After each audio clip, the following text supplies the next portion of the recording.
Hey everybody, I'm Shannon Poe. I'm president of AMRA, American Mining Rights Association, and we're going to do a little series here on panning, and we've got a classifier here, but let me take just a quick second and tell you a little bit about American Mining Rights. We're a non-profit advocacy group that for a small donation to us, we open up access to all of our claims, like the spot we're at right now, and we're picking up claims all across the country. We encourage you to go and take a look at AmericanMiningRights.com because it's pretty important. What we do is basically build up a legal fund, and we fight all of these regulations that are going across all the country and try to take away our ability to do things like this. But anyway, let's talk about panning. What we've done here is we dug a little hole behind the camera.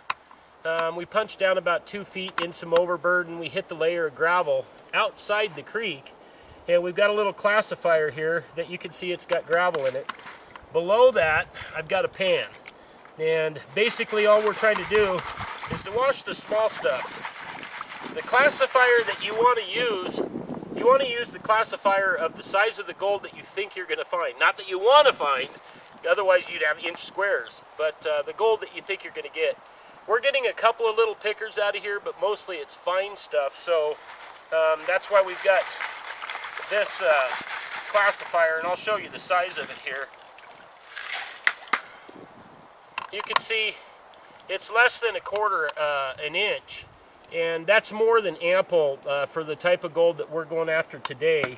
So you can see this is the stuff that doesn't go through, and hopefully I don't see any little nuggets in there. But anyway, so when you classify that into your pan,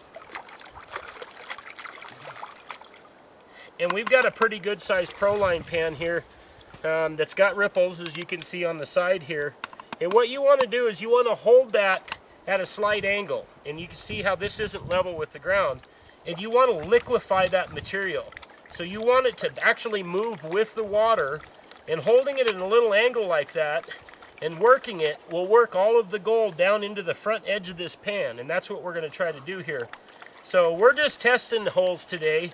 So I'm going to pan this off pretty quick, but we've got her good and liquefied, and then you hold that to the water and you move it back and forth, and you can see how the water rushes in and rushes out. And what that's doing is it's taking the lighter stuff off, and you can see, hopefully with the camera there, you can see how it's pulling some of that gravel off.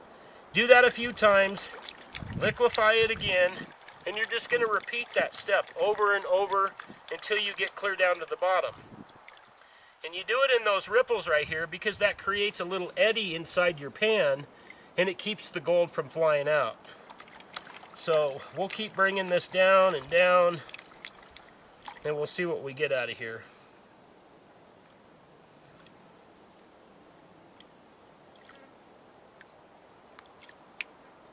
You don't want to pour your material out. That's something that you want to avoid. Otherwise, you're just dumping your gold out of the pan.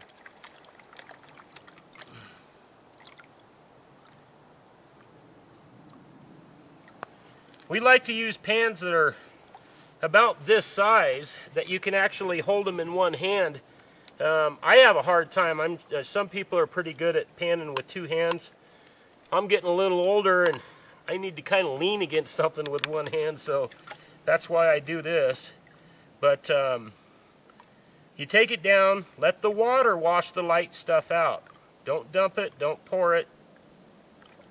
Work it again, hold it at a little angle, and let the water wash it back out. Almost feel like I'm that guy Vince from ShamWow or something. You getting this, camera guy?